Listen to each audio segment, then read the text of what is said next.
on Drury Lane. Oh, what a beautiful morning.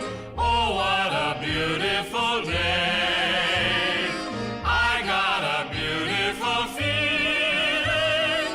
Everything's going my way. Oh, what a beautiful morning. And oh, what a beautiful day. Can you guess that it's another weekend morning back in the kitchen on Drury Lane?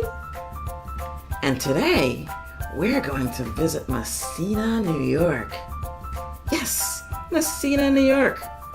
We're going to visit the First United Methodist Church that looks to serve others. To serve others. To serve and connect with others. There, they believe that people come first and that they have to pray, fast, and give. Well, let's duck in. Let's visit. Let's just take a little sneak at one of the dinners that they were putting on for the community and actually trying to help others from their hearts.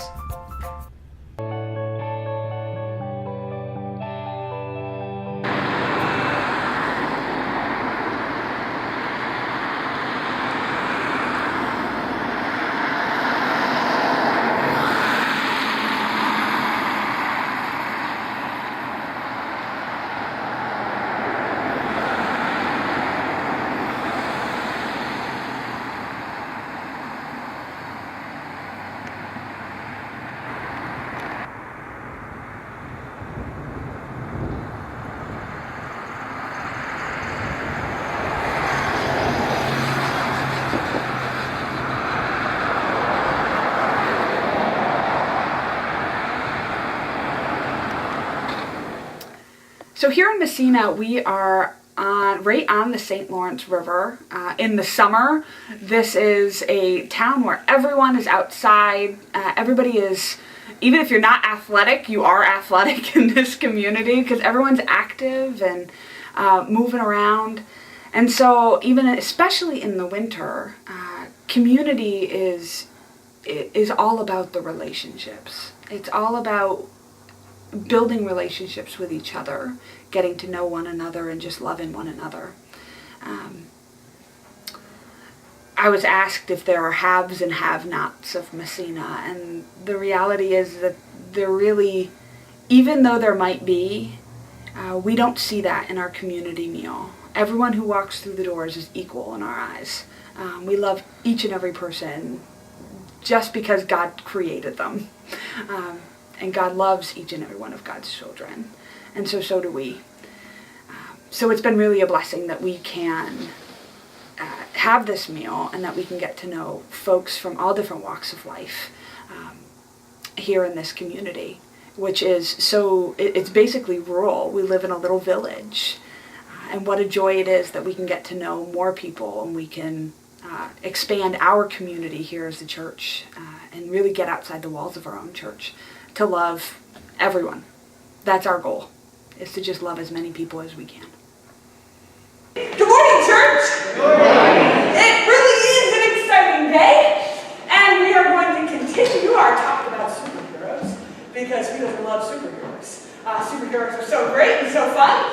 And so today we are continuing our sermon series on Jonah. We're now into Jonah chapter 3, and this sermon is titled Being God's Hero? Question mark. We're gonna tackle that question. We're gonna begin to look at what it means to be God's hero, and really, does God need heroes at all? So let's dig in. So let's recap a little bit. If you remember, Jonah was a minor prophet. There are 12 minor prophets in the Old Testament, along with guys like Amos and Hosea and Micah and all those guys, and like Zechariah and Zephaniah and Obadiah and all those ayahs. They're great fun. Jonah was one of those minor prophets as well. He has his own book. And at the beginning of his book, the Lord tells him to go to a place called Nineveh. Y'all remember this, I hope. Go to Nineveh. It's not a very nice place, but he said go. And basically what happens is he decides to take off And instead of going the 550 miles to Nineveh, where he should have gone, he decides to get on a boat, right? And go in the other direction, 2,500 miles, completely away from where God is calling him to be. And meanwhile, if you remember, God provides a storm.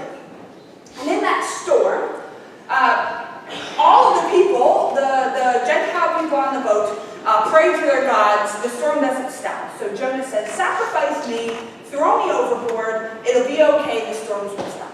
So they do. They throw him overboard, all the storms stop, and God then provides a very big fish. Yes? And swallows Jonah. And we ended last week where Jonah is basically spewed up on the land, back near Joppa, where he started to begin with. So we're back where we started, at Jonah chapter 1.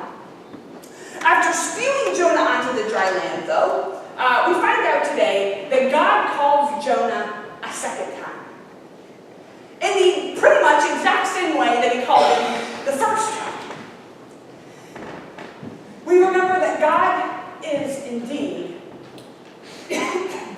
God is indeed persistent, as we have already seen.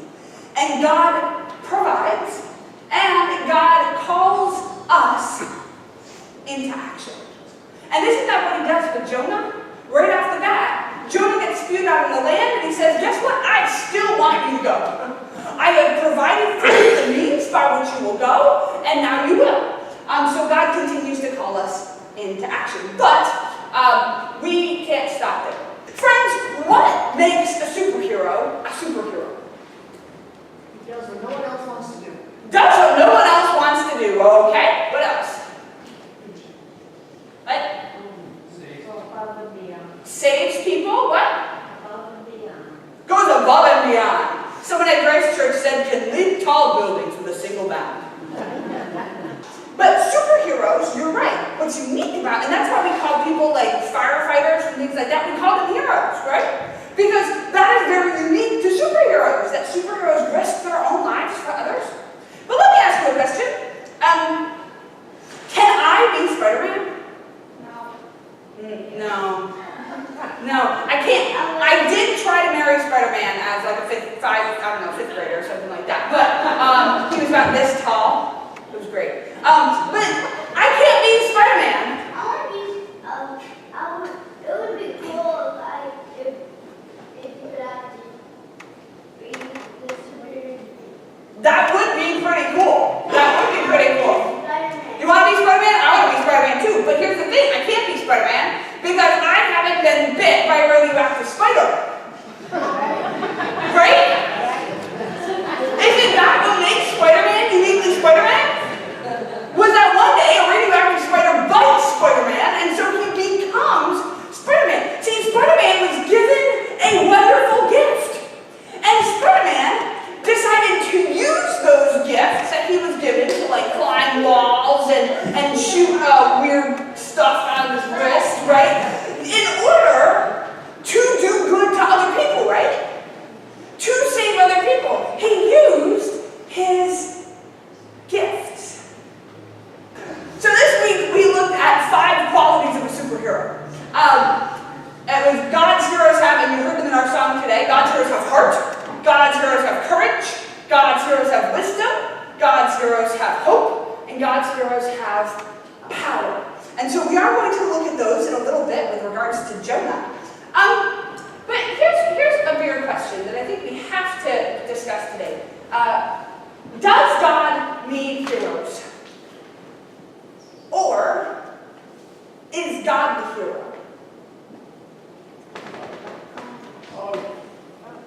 Both? Tell me more, Louise. God uses us to implement His power. You are absolutely right.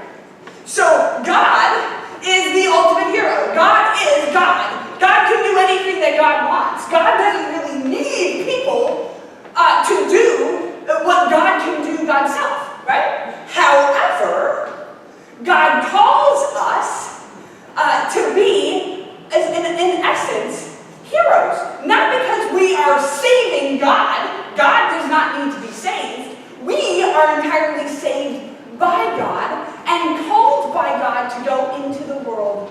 serve and to help others, to further God's mission in the world. And I think that's what happens here with Jonah. God says go, and Jonah doesn't get it. And it's not until Jonah does it that he begins to realize what God is all about.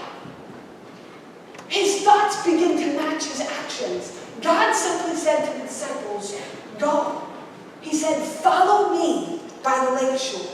And that's Jonah, and that's us. That sometimes we don't always understand what God is doing. Sometimes we just have to do it and be faithful and be one of God's heroes.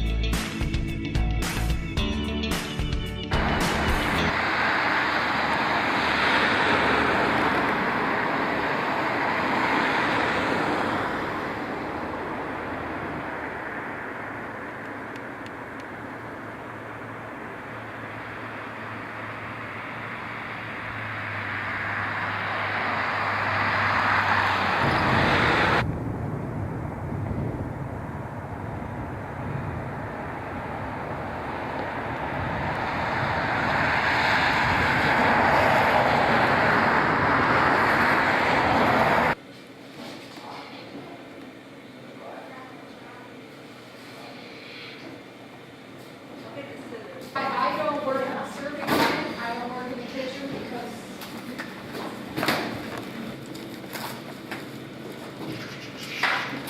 welcome to the dinner tonight.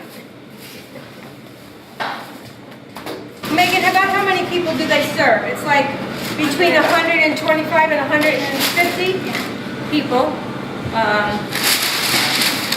It's a really nice community dinner. You can come and have dinner and sit with friends, make new friends. So it's really a nice place to come on a Thursday evening. We have a wide variety of guests that come. Some people come from the high-rise across the adult senior housing. Some people live in the area and just enjoy coming. We have families that come on a regular basis. And everybody is welcome. I texted her, she said that she was visiting someone, I told her he was here already.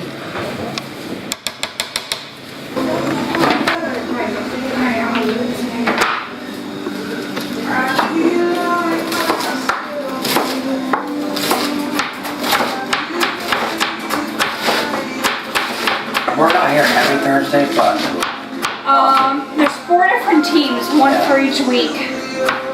And this is my church every week. I used to cook it until I got a job that I'm at until I'm on spring break this week, or midnight break. I took it on.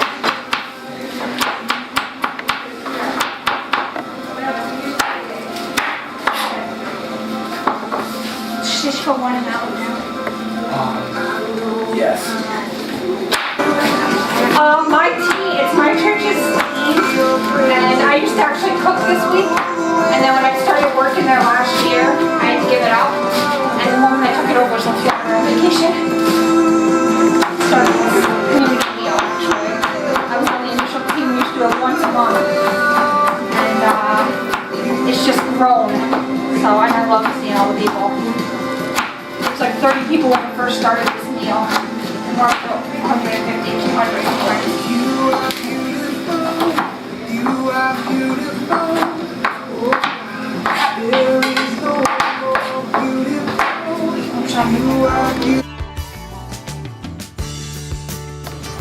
Hi, my name is Sandra Merchant, and I'm a member of the First United Methodist Church. And today we are having our community dinner every Thursday. We invite the community to come in and enjoy fellowship and a nice hot meal. And so we're preparing for that tonight. But I also want to tell you about other programs that we do. So when our guests come in tonight, some of them will be picking up one of these. And it's called Because We Care. And the members of our community and mostly our congregation have donated products, either money or products, and then we go buy the products. So we have it all throughout this room. We have shelves of toilet paper, we've got diapers, we've got shampoo, conditioner, Kleenex, anything that they need, so that once a month they can come in, fill this out, and then pick it up the following week usually. because I'm too busy tonight to fill the bags. So we're really excited about this. It's a great program. Families can't afford, or they can't use their food stamps to purchase these items, so we're really excited about this. So some of the things over here, we have clothes here to put out. We put those out on a table for the families. You can see our soap powder here. The cupboards down here have lots of items in it, so when we get the list, we fill it, and again, they pick it up. The other thing that we do, once a month, we have what we call family bags, and they're all out there waiting for our guests to come. So each person in the household will get a bag. But then we do up some extra for the ones who have children. So they'll get a big bag, plus they'll get another bag of crackers and peanut butter and things like this. So each family with children will get 2 bags here, plus get another bag that's up against the stage. And that helps toward the end of the month when food stamps run out and money runs out. They've got a little extra food to get them through until money comes in. We also do a program called Kid Bags. For instance, tonight we're serving chili, and not all children like chili. So we do a special bag, got the bread ready, we do peanut butter and fluff sandwiches, we add oranges, fruit, cheese sticks, a variety of things for the kids. They love it. And we love giving them out because we get such big smiles and hugs. We just love it. So that's something that I'll be doing at 3 o'clock when another volunteer comes in, and we're going to be starting the kid bags. So I guess that's about it. Community dinner starts at 4 o'clock, so we're rushing around here, getting ready, and waiting for the crowd to come in. This is what each individual family will get. We have fruits, vegetables, macaroni and cheese, and cereal. And then, as I said, families with children will get 2 extra bags. So this is a big help toward the end of the month.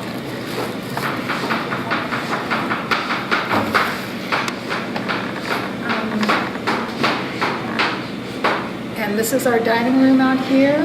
We've got our dessert table. The coffee is brewing. We have the cooks in the kitchen, busy making the dinner. This is our head cook.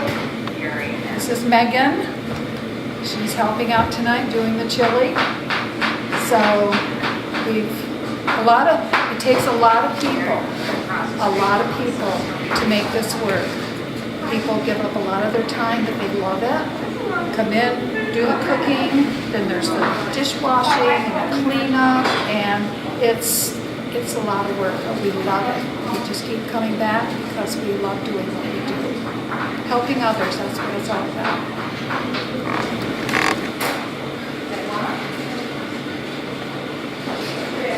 Make a little chop, right?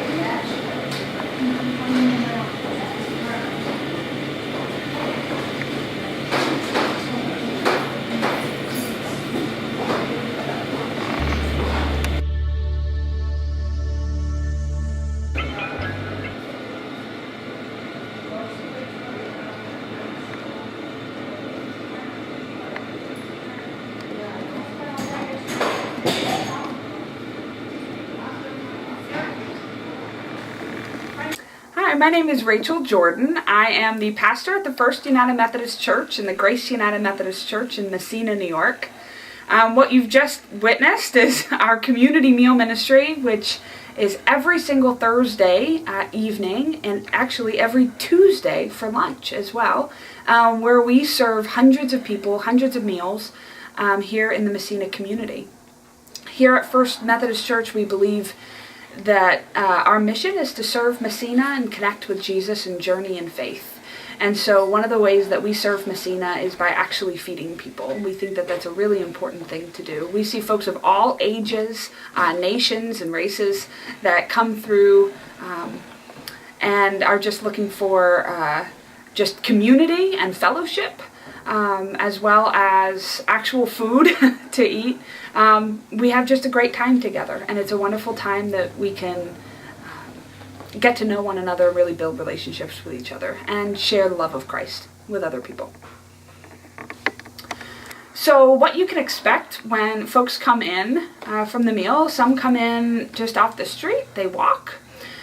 Some will drive, but all come of all ages, and they'll go down through the line and they'll be served their meal. They'll get a delicious dessert, which we always have delicious desserts. And my absolute favorite part of the meal is simply being able to sit and get to know people. I love to sit at one of the first tables, and when people come in, they'll, pull me aside. Hey, Pastor, how's everything going? Can you pray for me? It's really a wonderful time just to get to know people and hear their stories and just share bread together. I believe that the gospel of Jesus Christ calls us to share around the table with each other, to share the bread and the cup. And that's what we get to do at the meal. That's all I got. So last week, Lent began, which is a time of penitence, a time of focusing on our inner selves, really focusing on Christ as we move closer to the cross, as we move closer to Easter. This time of celebration, we have to spend in waiting first. And so last week, I had the wonderful privilege of starting a communion service at 5 o'clock on Thursday nights in our chapel, which is just off of our fellowship hall. Because we are a food bank sponsored community meal, church things and cannot be required. We have to invite people if people so choose to participate in something faith-based. And so one of the things that we decided that we needed to do is we wanted to spend time in prayer and in healing. So that's why we decided to start this service, to bring people around the table in a new way, around the table of Christ, around the Lord's table. So tonight we're going to be expanding as we talk about Lent.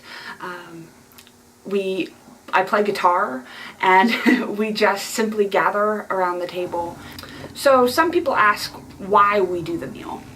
There are several helping agencies in Massena. In fact, many of these agencies and community groups get together on a bi-monthly basis just to talk about how we can serve people better, how we can help people be the very best people that they can be, how we can make sure that they are resourced, that they have the needs, that their needs are met. We do this meal, even though there are so many other people who feed. We do this because it's how we live out the gospel of Jesus Christ. It's how we can serve Massena and really be the hands and feet of Christ in this community. This is the place that we build relationships. People come into our doors, and we are able to feed them. We are able to love them and to serve them as Christ has taught us to and has called us to. We see Jesus in every single person who walks through the doors of our church, who walks into the community meal, who helps serve, who eats with us, who simply spends time with us in worship and in fellowship. It's a joy to be a part of this ministry. So Massena First Methodist Church is turning 150 years old next year, in 2019. This church was established, and the first cornerstone was placed here in 1869. The first Methodists came to Massena as early as 1805. So this community has been around for a long time. And it's such a joy that I get to be here during a time when the lay leadership is really seeking to revitalize this church, is really embracing where God is moving in the community. We are simply here to meet God where God is already moving. And it is such an exciting time in the life of this church. We're trying to expand our community meal ministry. We're trying to feed more people. That's why we've started Tuesday lunch that just this week served over 40 people. And it's brand new. We've just started a few months ago adding Tuesday lunch as well. It's just a soup and sandwich. We also are planning to start a new faith community here in the community outside the walls of our church. We are really trying our very best to serve Massena, connect with Jesus, and journey in faith together. We do this together with people of all ages. It's an exciting time to be in Massena. And so if you want to join us in our mission to serve this community, if you are interested in giving in any way, you are welcome to give and send a check to the First United Methodist Church in Massena, New York. Or give us a call anytime. Our number is 315-769-8036. Thanks so much.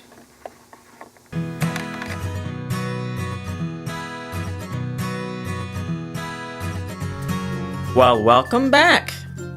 I'm still trying to bake the muffins. But finally, I think we're finished. I hope you enjoyed our show today. If you would like to make an order or donate muffins to charity, then please go to the website listed below. With every muffin order, we donate muffins to the charity of your choice. I call it giving your dough to charity. I also encourage you to donate directly to the featured charity today by going directly to our website and getting their information. Thank you very much for watching, and keep on dancing through life by giving to others through love. Let me finish baking these muffins, and see you next time.